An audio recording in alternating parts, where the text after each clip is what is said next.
بسم اللہ الرحمن الرحیم۔ رسول اللہ صلی اللہ علیہ وسلم اپنی زندگی میں بہت دعائیں کیا کرتے تھے۔ کہیں پر آخرت کی بہتری کے لیے دعا، کہیں پر امت کی بہتری کے لیے دعا، اسلام کی ترقی کے لیے کبھی دعا کرتے، کبھی اخلاقیات کے مدارج کی ترقی کے لیے دعا کرتے، کبھی اخروی آسانیوں کے لیے امت کی بخشش و مغفرت کی دعا کرتے۔ آپ سب نے سنا ہوگا رسول اللہ صلی اللہ علیہ وسلم علم میں اضافے کے لیے بھی دعا کیا کرتے تھے۔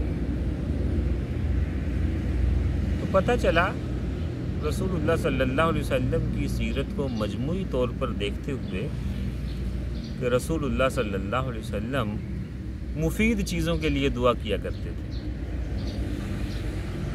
وہیں پر ہمیں بعض دعاؤں سے یہ بھی پتہ چلتا ہے کہ جو نقصان دہ چیزیں ہوتی ہیں ان سے بچنے کے لیے بھی پیارے نبی صلی اللہ علیہ وسلم دعا فرمایا کرتے تھے۔ ہماری آج کی گفتگو بھی رسول اللہ کی ایک ایسی ہی دعا کے بارے میں ہے جس میں پیارے نبی صلی اللہ علیہ وسلم نے 4 نقصان دہ چیزوں سے بچنے کے لیے اللہ تعالیٰ سے دعا کی۔ حضرت ابو ہریرہ رضی اللہ تعالی عنہ اس حدیث کے راوی ہیں، فرماتے ہیں کہ کان رسول اللہ صلی اللہ علیہ وسلم یقول، پیارے نبی صلی اللہ علیہ وسلم اپنی دعا میں اکثر یہ فرمایا کرتے، اللہم انی اعوذ بک من الاربع، اے اللہ میں 4 چیزوں سے تیری پناہ چاہتا ہوں۔ پہلی چیز فرمایا من علم لا ينفع، ایسے علم سے جو نفع دینے والا نہ ہو۔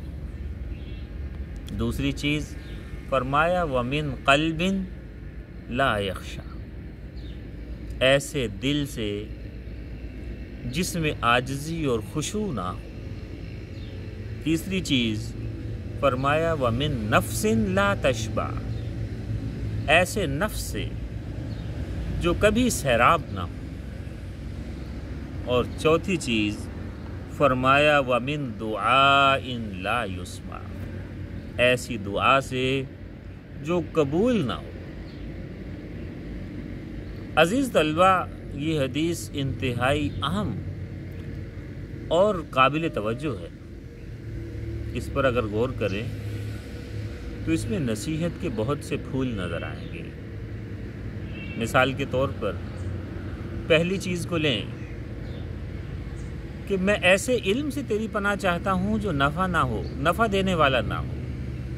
تو پتہ چلا کہ علم سے مقصود علم کا نفع ہوتا۔ اب علم کا نفع کیا ہے؟ تو بغیر کسی لمبی چوڑی بحث میں جائے آسان لفظوں میں آپ یہ سمجھ لیں کہ علم کا نفع یہ ہے کہ علم انسان کے اندر مثبت تبدیلی کا باعث بنے اور انسان کی ذات کے لیے بھی مفید ہو، انسان کی ذات میں بھی مثبت تبدیلی کا شعور اجاگر کرے اور معاشرے میں بھی مثبت تبدیلی لانے کا ذریعہ بنے۔ وہ علم نافع ہے۔ اسی علم سے بچنے کے لیے رسول اللہ دعا مانگا کرتے تھے، رب زدنی علما، اے اللہ میرے علم میں اضافہ فرما۔ اور وہ علم جو علم انسان میں اچھائی اور برائی کا شعور ختم کر دے اور انسان کو فائدے کی بجائے گمراہیوں کی طرف لے جائے۔ انسان علم سیکھ کر غرور و تکبر کا شکار ہو جائے، انسان علم سیکھ کر اس علم کو فساد پھیلانے کا ذریعہ بنائے، تو یہ علم غیر نافع اور نقصان دہ علم ہے، جس سے بچنے کی دعا رسول اللہ اس ہماری موضوع بحث حدیث کے اندر فرما رہے ہیں کہ اللہم انی اعوذ بک من الاربع من علم لا ينفع۔ دوسری چیز فرمایا ومن قلب لا یخشع، ایسے دل سے مجھے بچا لے جس دل میں خشوع نہ ہو۔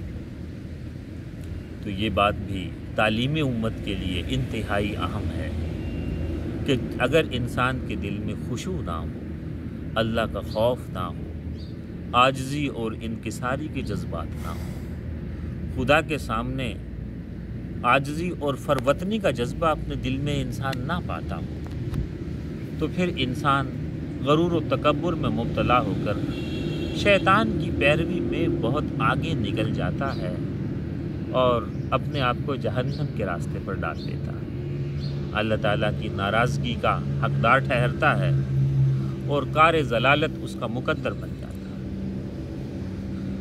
اسی لیے رسول اللہ صلی اللہ علیہ وسلم نے ایسے دل سے، جو دل خوف خدا سے لاپرواہ ہو جائے، جس کے دل میں عاجزی اور انکساری کی جگہ غرور و تکبر بھرا ہوا ہو اور دوسروں کو حقیر سمجھنے کے جذبات ہوں، ایسے دل سے بچنے کی اللہ تعالیٰ سے دعا مانگی۔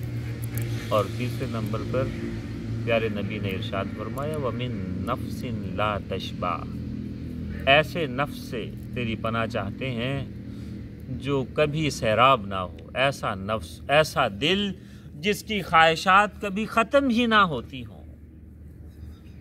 اور یاد رکھیں، جس انسان کا دل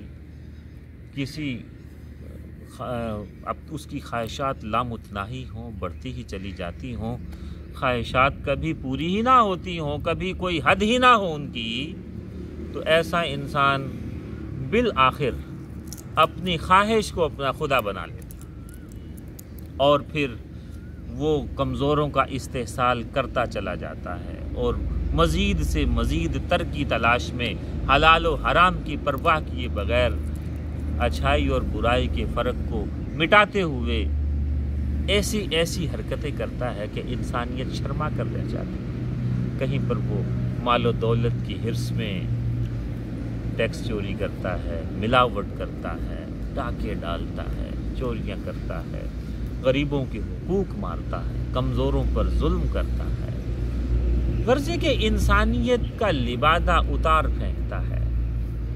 ایسا شخص دنیا میں لوگوں کی نظروں میں بھی ذلت اور خواری کا مستوجب ٹھہرتا ہے اور اللہ تعالیٰ کی نظر میں بھی انتہائی ناپسندیدہ بندہ ہوتا ہے۔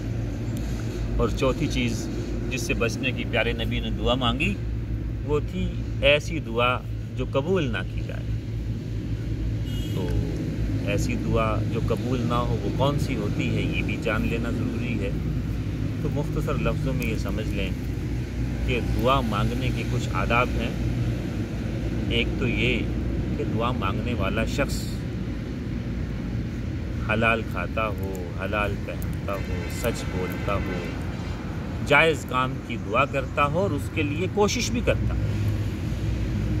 ایک حدیث پاک میں ایک شخص کا تذکرہ آیا کہ ایک شخص بکھرے بالوں کے ساتھ پریشان حال آسمان کی طرف ہاتھ اٹھا کے دعا مانگ رہا ہے، یا ربی یا ربی، اے میرے رب اے میرے رب، لیکن وَمَطْعَمُهُ حرام وَمَلْبَسُهُ حرام وَمَشْرَبُهُ حرام، اس کا لباس حرام سے حاصل کیا گیا، اس نے جو کھانا کھایا وہ حرام سے کھایا، پیا حرام سے، اور اب وہ اللہ تعالیٰ کی بارگاہ میں فریادی ہے، تو اب اس طرح سے اس کی دعا کیسے قبول ہو؟ تو اللہ تعالیٰ سے دعا بھی کرنی چاہیے کہ ہماری دعائیں قبول ہوں، اور دعا کی قبولیت کی راہ میں جو رکاوٹیں ہیں، گناہوں کی کثرت، اللہ تعالیٰ کی نافرمانی، رسول اللہ صلی اللہ علیہ وسلم کی ہدایت کو پس پشت ڈال دینا، جھوٹ بولنا، حرام کھانا، لوگوں پر ظلم کرنا، ان تمام رکاوٹوں سے بھی اپنا دامن بچانا چاہیے۔ اللہ تعالیٰ سے دعا ہے کہ ہمیں بھی انہی 4 چیزوں سے بچنے کی توفیق عطا فرمائے، جن سے بچنے کی دعا ہمارے پیارے نبی صلی اللہ علیہ وسلم کیا کرتے تھے۔ ایک دفعہ پھر دہرا لیں وہ 4 چیزیں کیا ہیں۔ پہلے نمبر پر ایسا علم جو نفع نہ دے، دوسرے نمبر پر ایسا دل جس میں عاجزی اور خشوع نہ ہو، اللہ کا خوف نہ ہو، تیسرے نمبر پر ایسا نفس جس کی خواہشات کبھی ختم نہ ہوتی ہوں، اور چوتھے نمبر پر وہ دعا جو اللہ تعالیٰ کی بارگاہ میں قبولیت کا مرتبہ حاصل نہ کرے۔ اللہ تعالیٰ سے دعا ہے کہ ہمیں بھی ان چیزوں سے محفوظ فرمائے، نبی پاک کی دعا کا صدقہ ہمیں بھی تمام برائیوں سے محفوظ فرمائے۔ وآخر دعوانا ان الحمدللہ۔